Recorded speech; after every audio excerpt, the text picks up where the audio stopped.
নমস্কার,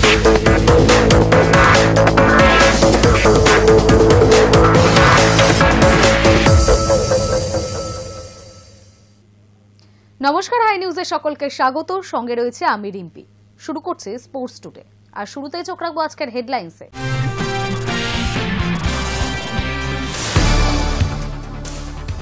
ডুবলো ভারতের টেস্ট সাম্রাজ্য। ইডেনের পর এবার গুয়াহাটিতে টেস্ট ম্যাচে 408 রানে হারল ভারত। এত বড় ব্যবধানে কখনোই টেস্ট হারেনি ভারত।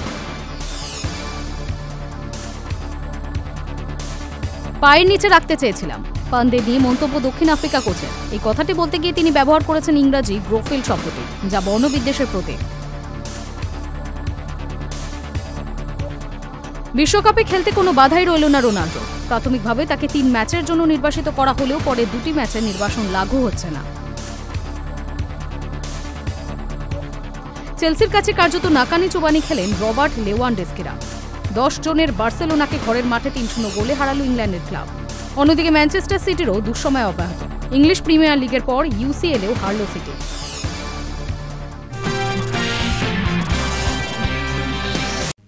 ডুবল ভারতের টেস্ট সাম্রাজ্য।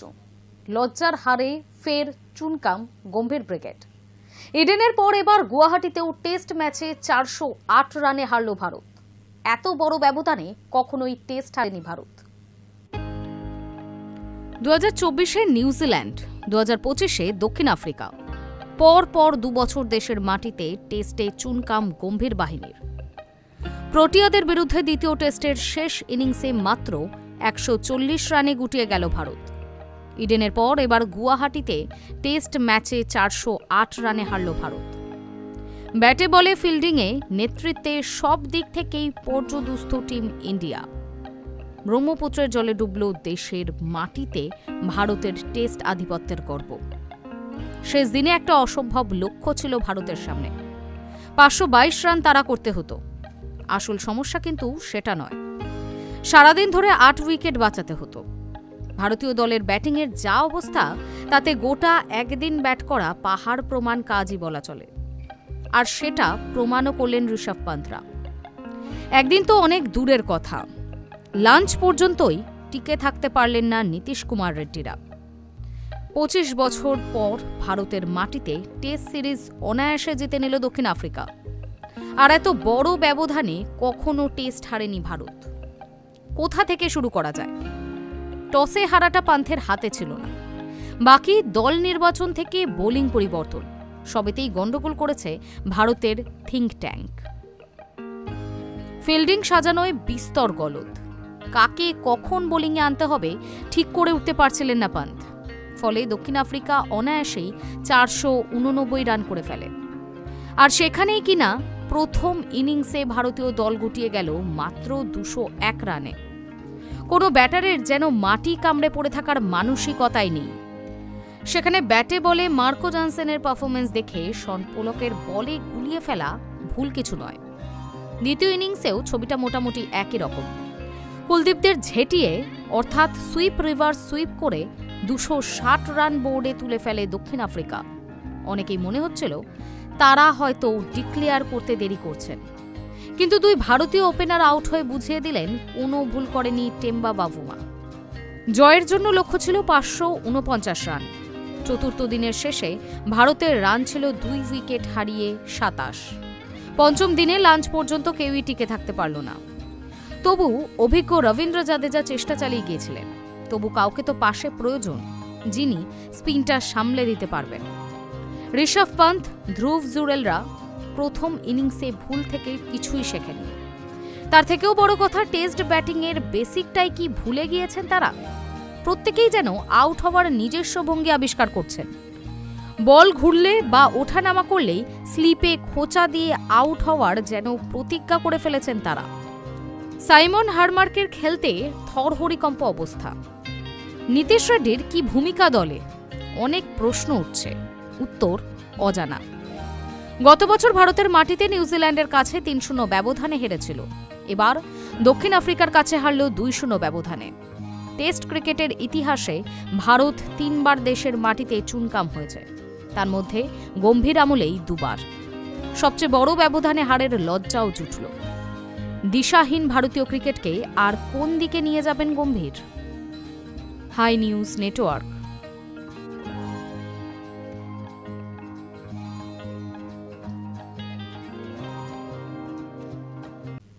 পায়ের নিচে রাখতে চেয়েছিলাম, পান্থদের নিয়ে মন্তব্য দক্ষিণ আফ্রিকা কোচের। এই কথাটি বলতে গিয়ে তিনি ব্যবহার করেছেন ইংরাজি গ্রোভেল শব্দটি, যা বর্ণবিদ্বেষের প্রতীক। তুঙ্গে বিতর্ক। শুধু জেতা নয়, ভারতকে গুড়িয়ে দিতে চেয়েছিল দক্ষিণ আফ্রিকা। গুয়াহাটিতে টেস্টের চতুর্থ দিনের শেষে নিজেদের পরিকল্পনা ফাঁস করতে গিয়ে বিতর্কের মন্তব্য করে ফেললেন দক্ষিণ আফ্রিকার কোচ শুক্রি কনরাড। তার কথায় ভারতীয়দের পায়ের তলায় রাখতে চেয়েছিল দক্ষিণ আফ্রিকা। এই কথাটি বলতে গিয়ে তিনি ব্যবহার করেছেন ইংরেজি গ্রোভেল শব্দটি, যা বর্ণবিদ্বেষের প্রতীক। গুয়াহাটিতে চতুর্থ দিনের খেলা শেষে শুক্রি কনরাড বলেন, আমরা ভারতীয়দের পায়ের নিচে রাখতে চেয়েছিলাম, ওদের মুখের কথা কেড়ে নিতে চেয়েছিলাম, পুরো ম্যাচ থেকে ছিটকে দিয়েই তারপর ব্যাট করতে নামতে চেয়েছিলাম। এই কথাগুলি বলতে গিয়ে তিনি ইংরেজি গ্রোভেল শব্দটি ব্যবহার করেন, ক্রিকেটে যা বিতর্কিত শব্দ হিসেবে পরিচিত। দক্ষিণ আফ্রিকার এক সময় এই শব্দটি ব্যবহার করা হতো কৃষ্ণাঙ্গ মানুষদের অপমান করার জন্য। স্বাভাবিকভাবেই কনরাডের মন্তব্যে বিতর্কের জন্ম দিয়েছে। ভারতীয়দের রীতিমতো তুচ্ছ তাচ্ছিল্য করেছেন তিনি। অবশ্য চলতি সিরিজে ভারতীয়দের যা পারফরমেন্স, তাতে বেশি সমীহ হয়তো পান্থরা আশা করতে পারেন না। কিন্তু তা বলে বর্ণবিদ্বেষের শব্দ ব্যবহার কোনোভাবেই সমর্থনযোগ্য নয়। আপাতত পান্থদের সামনে দ্বিতীয় টেস্টের বাঁচানোর লড়াই। কনরাডের কথায় স্পষ্ট, জয়ের ব্যাপারে তিনি নিশ্চিত। শেষে পান্থরা তা বদলে দিতে পারেন কিনা সেটাই দেখার। দক্ষিণ আফ্রিকার 549 রানের বিরাট লক্ষ্য তাড়া করতে গিয়ে চতুর্থ দিনের শেষে ভারতের রান 2 উইকেটে হারিয়ে 27। কেএল রাহুল ও যশস্বী জয়সওয়াল আউট। পঞ্চম দিনের সকালে ভারতের হয়ে ব্যাট করতে নামেন সাই সুদর্শন ও কুলদীপ যাদব। এর মধ্যে কুলদীপকে নামানো হয়েছে নাইট ওয়াচম্যান হিসেবে। এই পরিস্থিতিতে ম্যাচ বাঁচাতে পারলেও দক্ষিণ আফ্রিকার কোচের কটাক্ষের খানিকটা জবাব দিতে পারবে ব্লু টাইগার্সরা। Hi news network.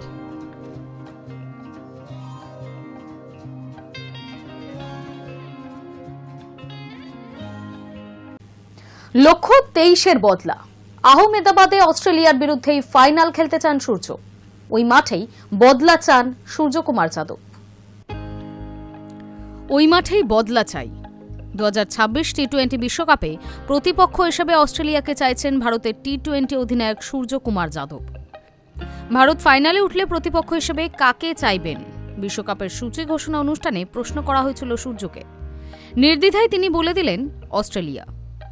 19 নভেম্বর 2023 বিশ্বের সবচেয়ে বড় ক্রিকেট স্টেডিয়ামের লক্ষাধিক দর্শককে চুপ করিয়ে দিয়েছিল প্যাট কামিন্সের অস্ট্রেলিয়া।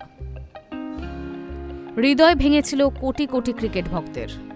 তারপর টি-20 বিশ্বকাপ এবং চ্যাম্পিয়ন্স ট্রফিতে ভারত অস্ট্রেলিয়াকে হারিয়েছে। কিন্তু 23-এর ফাইনালে সেই ক্ষত যেন এখনো পূরণ হয়নি। এবার সেটাই পূরণ করতে চান ভারতীয় অধিনায়ক। আসন্ন টি-20 বিশ্বকাপের ফাইনাল ফের আহমেদাবাদে। ভারতীয় অধিনায়ক সূর্যকুমার যাদব চাইছেন ওই মাঠেই বদলা নিতে। তাই ফাইনালে প্রতিপক্ষ হিসেবে সূর্য অস্ট্রেলিয়াকেই চাইছেন। ভারত অধিনায়ক বলছেন, টি-20 বিশ্বকাপের ফাইনালে আহমেদাবাদের নরেন্দ্র মোদী স্টেডিয়ামে আমি প্রতিপক্ষ হিসেবে অস্ট্রেলিয়াকেই চাই। ভারত অধিনায়কের কথায়, বিশ্বকাপে খেলতে নামাটা সত্যিই চ্যালেঞ্জিং। আমি দলকে নেতৃত্ব দিতে পেরে আনন্দিত। মনে পড়ে যখন ওয়েস্ট ইন্ডিজে বিশ্বকাপ খেলতাম, আমরা রোজ জাতীয় সঙ্গীত শুনতাম। উল্লেখ্য, মঙ্গলবারই 2026 সালের বিশ্বকাপের সূচি ঘোষণা করেছে আইসিসি। ওই সূচি অনুযায়ী 8ই মার্চ আহমেদাবাদের নরেন্দ্র মোদী স্টেডিয়ামে ফাইনাল হওয়ার কথা। অবশ্য যদি পাকিস্তান ফাইনালে না ওঠে।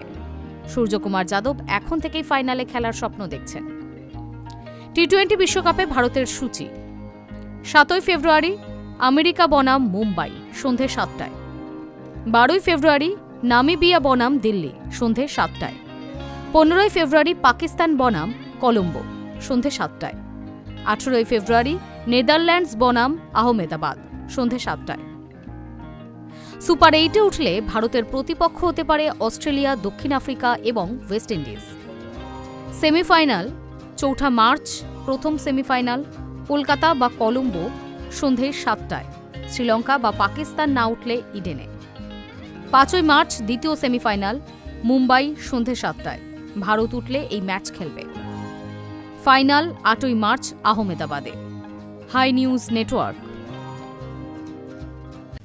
হাসপাতাল থেকে বাড়ি এলেন বাবা, স্বস্তি ফিরেছে মান্দানা পরিবারে।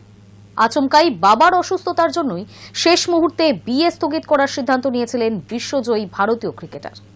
কিন্তু তারই মাঝে সামনে এসেছে একাধিক ঘটনার কথা। সামনে এসেছে বিয়ের কোরিওগ্রাফারের সঙ্গে পলাশের ব্যক্তিগত চ্যাটও। ফলে প্রশ্ন উঠছে, বাবা সুস্থ হলেও আদৌ কি এখনই বিয়ের পিঁড়িতে বসবেন স্মৃতি? হাজারো দুশ্চিন্তা টানাপোড়েনের পর মান্দানা পরিবারের স্বস্তি। সুস্থ হয়ে হাসপাতাল থেকে বাড়ি ফিরলেন স্মৃতি মান্দানার বাবা শ্রীনিবাস। আচমকাই বাবার অসুস্থতার জন্যই শেষ মুহূর্তে বিয়ে স্থগিত করার সিদ্ধান্ত নিয়েছিলেন বিশ্বজয়ী ভারতীয় তারকা। জানিয়েছিলেন বাবা যতক্ষণ না পুরোপুরি সুস্থ হচ্ছেন ততক্ষণ পলাশ মুছলের সঙ্গে 7 পাকে বাধা পড়তে নারাজ তিনি। কিন্তু এরই মাঝে সামনে এসেছে একাধিক ঘটনার কথা। বিয়ের কোরিওগ্রাফারের সঙ্গে পলাশের ব্যক্তিগত চ্যাট ফাঁস হয়েছে। তাই প্রশ্ন উঠছে, বাবা সুস্থ হলেও আদৌ কি এখনই বিয়ের পিঁড়িতে বসবেন স্মৃতি? বিশ্বকাপের সময়েই জানা গিয়েছিল 23শে নভেম্বর স্মৃতি পলাশের বিয়ে। সেই অনুযায়ী বিয়ের তারিখের বেশ কয়েকদিন আগে থেকেই জমজমাট ছিল স্মৃতিদের বাড়ি। বিশ্বজয়ের মাঠে পলাশের হাঁটু মুড়ে স্মৃতিকে প্রপোজ থেকে বরপক্ষ কনে পক্ষের ক্রিকেট। স্মৃতির বিয়েতে ভার্চুয়ালি সামিল হয়েছিল গোটা দেশ। সতীর্থর হলদি, মেহেন্দি, সঙ্গীতে মেতে উঠেছিলেন বিশ্বজয়ী ক্রিকেটারেরা। ভাইরাল হয় সেই সব রিল ভিডিও। কিন্তু হঠাৎই ছন্দপতন। হৃদরোগে আক্রান্ত হন শ্রীনিবাস। সঙ্গে সঙ্গেই হাসপাতালে নিয়ে যাওয়া হয় তাকে। তারপরই স্থগিত হয় স্মৃতি পলাশের বিয়ে। হাসপাতাল কর্তৃপক্ষের তরফে জানানো হয়েছে, বর্তমানে স্মৃতির বাবার শারীরিক পরিস্থিতি সম্পূর্ণ স্থিতিশীল, হার্টও বিপদমুক্ত। এনজিওগ্রাফিতে স্পষ্ট যে হার্টে কোনো ব্লকেজ নেই। সুতরাং মান্দানা পরিবারের দুশ্চিন্তার আর কোনো কারণ নেই। তবে বলে রাখা ভালো, স্মৃতির বাবা বাড়ি ফিরলেও পরিবারের তরফে এখনো পর্যন্ত বিয়ে নিয়ে আর কোনো আপডেট দেওয়া হয়নি। পলাশের সঙ্গে আদৌ ভারতীয় ব্যাটার গাড়জোড়া বাঁধবেন কিনা সেই নিয়েও জল্পনার শেষ নেই। কারণ ইতিমধ্যেই শিরোনামে উঠে এসেছে মেরি ডি কোস্টা নামটি। এই কোরিওগ্রাফারের সঙ্গেই নাকি সম্পর্ক স্মৃতির হবু স্বামীর। তাদের গোপন চ্যাটও ভাইরাল হয়েছে সমাজ মাধ্যমে। নেটিজেনদের একাংশের দাবি, এই কারণেই বিয়ে স্থগিত করেছেন স্মৃতি। সমাজ মাধ্যম থেকে মুছে ফেলেছে নিজের এবং পলাশের বিয়ে সংক্রান্ত যাবতীয় ভিডিও এবং ছবিও। এবার দেখার শ্রীনিবাস সুস্থ হওয়ার পর জল্পনার মোড় কোন দিকে নেয়। Hi news Network. আসবো ফুটবলের খবরের দিকে। পর্তুগালের বিশ্বকাপ যোগ্যতা অর্জন পর্বে আয়ারল্যান্ডের বিরুদ্ধে ম্যাচে লাল কার্ড দেখার ফলে বাছাই পর্বের শেষ ম্যাচে আর্মেনিয়ার বিরুদ্ধে খেলতে পারেনি ক্রিস্টিয়ানো রোনাল্ডো। প্রাথমিকভাবে তাকে 3 ম্যাচের জন্য নির্বাসিত করা হলেও পরের 2টি ম্যাচে নির্বাসন লাগু হচ্ছে না। যেহেতু 1 ম্যাচের নির্বাসন কাটিয়ে ফেলেছেন, তাই বিশ্বকাপে খেলতে আর কোনো বাধা রইল না রোনাল্ডোর। পর্তুগালের বিশ্বকাপ যোগ্যতা অর্জন পর্বে আয়ারল্যান্ডের বিরুদ্ধে ম্যাচে লাল কার্ড দেখেছিলেন ক্রিস্টিয়ানো রোনাল্ডো, যে কারণে বাছাই পর্বের শেষ ম্যাচে আর্মেনিয়ার বিরুদ্ধে খেলতে পারেননি। প্রাথমিকভাবে তাকে 3 ম্যাচের জন্য নির্বাসিত করা হলেও পরের 2টি ম্যাচের নির্বাসন লাগু হচ্ছে না। তবে আগামী 1 বছরে একই ধরনের অপরাধ ফের করলে তাকে নির্বাসিত হতে হবে। যেহেতু 1 ম্যাচের নির্বাসন কাটিয়ে ফেলেছেন, তাই বিশ্বকাপে খেলতে কোনো বাধাই রইল না রোনাল্ডোর জন্য। তবে অনেকেই মনে করছেন, রোনাল্ডোর মতো মহাতারকা যেন বিশ্বকাপের শুরু থেকেই খেলেন, সেটা নিশ্চিত করার জন্য সক্রিয় ভূমিকা নিয়েছে ফিফা। কিন্তু কোন নিয়মে নির্বাসন উঠে গেল? ফিফার তরফে বলা হয়েছে, ফিফা শৃঙ্খলা রক্ষা নিয়মাবলীর 27 নম্বর ধারা অনুযায়ী 2টি ম্যাচের নির্বাসনের সময়সীমা আগামী 1 বছরের মধ্যে রাখা হয়েছে। যদি তার মধ্যে ক্রিস্টিয়ানো রোনাল্ডো একই ধরনের অপরাধ করেন, তাহলে তা প্রয়োগ হবে। তখন এই স্থগিতাদেশ বাতিল করে বাকি 2 ম্যাচের নির্বাসন দণ্ড ভোগ করতে হবে। ওই ধারায় রয়েছে, মাঠে কোনো প্লেয়ারকে কোনোই মারলে, ঘুষি মারলে, কামড়ালে বা থুতু দিলে 3 ম্যাচের জন্য নির্বাসিত করা হয়।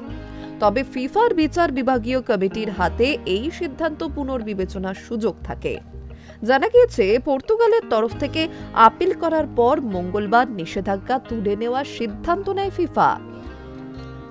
উল্লেখ্য, যোগ্যতা অর্জন পর্বে আয়ারল্যান্ডের বিরুদ্ধে 61 মিনিটে দারা ও শেরার সঙ্গে ধাক্কাধাক্কিতে মেজাজ হারান রোনাল্ডো। কোনই দিয়ে আইরিশ ডিফেন্ডারের পিঠে মেরে বসেন। রেফারি প্রথমে তাকে হলুদ কার্ড দেখান, পরে ভার দেখে সিদ্ধান্ত বদল করেন। সরাসরি লাল কার্ড দেখানো হয় তাকে, যে কারণে আর্মেনিয়ার বিরুদ্ধে খেলতে পারেননি। তবে সেই ম্যাচে বিরাট ব্যবধানে জিতে বিশ্বকাপের টিকিট হাতে পায় পর্তুগাল। Hi news network.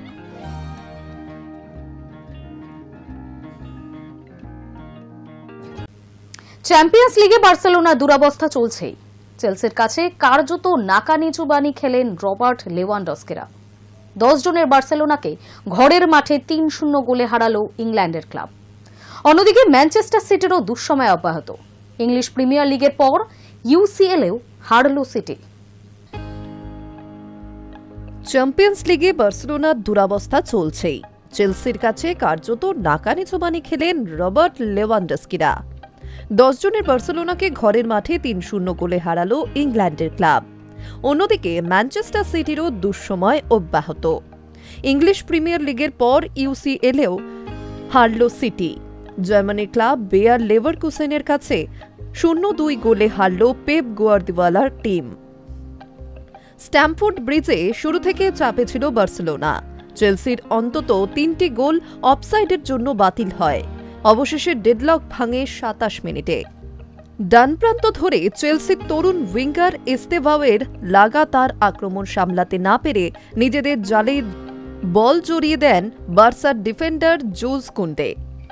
এর মধ্যে হাফ টাইমের আগে বার্সেলোনার বিপদ বাড়িয়ে লাল কার্ড দেখেন রোনাল্ড আরাউহো। 55 মিনিটে দ্বিতীয় গোলটি এস্তেভাও নিজেই করেন। আর বার্সেলোনার কফিনে শেষ পেরেকটি পোতেন লিয়াম ডিলাপ। গোটা ম্যাচ জুড়ে 18 বছরের লামিনে ইয়ামালকে পকেটবন্দি করে রেখেছিলেন মার্ক কুকুরেয়া। ঠিক ততটাই উজ্জ্বল ইয়ামালের সমবয়সী ব্রাজিলীয় উইঙ্গার এস্তেভাও। এই প্রথম চ্যাম্পিয়ন্স লিগে হ্যান্সি ফ্লিকের কোচিংয়ে কোনো দল গোলহীন থাকল। লিগ টেবিলে পিছুতে পিছুতে বার্সেলোনা এখন আছে 15তম স্থানে। অন্যদিকে ঘরের মাঠে কুৎসিত পরাজয় ম্যানচেস্টার সিটির।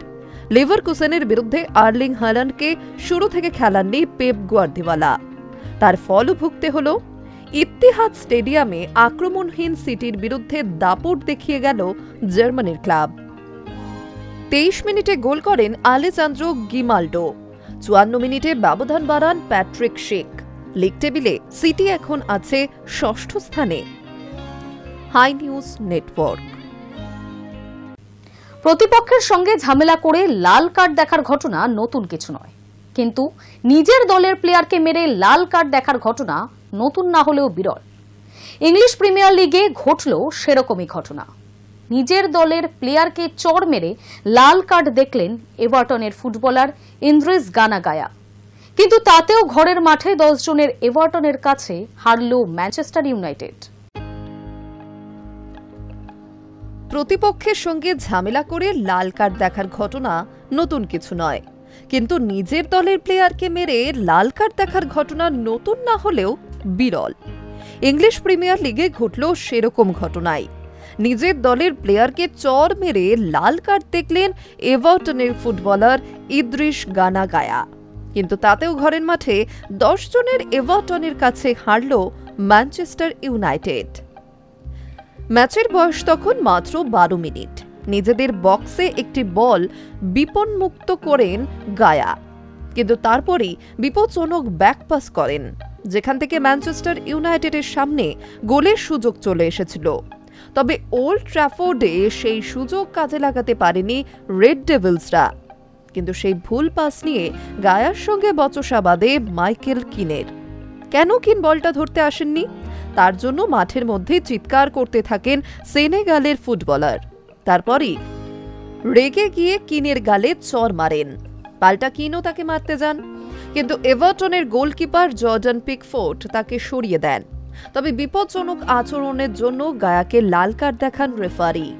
ফলে কার্যত পুরো ম্যাচই 10 জনে খেলে এভারটন, কিন্তু তাতেও ম্যানচেস্টারকে হারিয়ে দিল তারা। 29 মিনিটে দুরন্ত শটে গোল করেন ডিউসবেরি হল।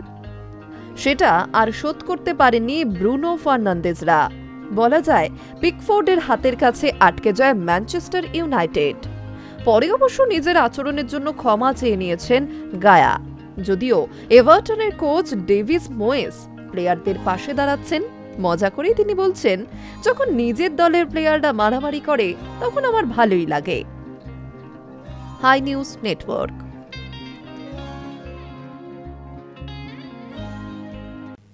স্পোর্টস টুডে এখনকার মতো এই পর্যন্তই। খেলার দুনিয়ার বিভিন্ন খবরের সাথে আপডেট থাকতে চোখ রাখুন হাই নিউজে।